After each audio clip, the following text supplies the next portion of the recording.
हाय, good morning. तर आज गुरुवार होता, तर सगळी घरातली कामं उरकली आणि मी, ओवी, आई आणि पप्पा आम्ही चाललो होतो दत्त मंदिरामध्ये पाया पडायला. तर दत्त मंदिर इथून 10-15 किलोमीटर होतं. मग आम्ही सर्व उरकून निघालो. तर बघा, आम्ही एवढ्याशा गाडीवर जाणार होतो. आम्ही नेहमी या गाडीवर जातो. आम्हाला सवयच लागलेली तशी. आणि मग जाताना ओवीची मस्ती चालूच होती, तिचा पटपट उरकत नव्हती, तिचे नखरे काही कधी थांबतच नाही. मग तिला घेतलं, मग आम्ही निघालो. तर आम्हाला तरी जायला अर्धा तास लागला.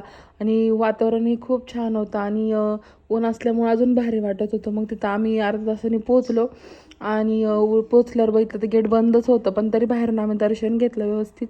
खूप छान मंदिर आहे, एकदम मस्त वातावरण आहे.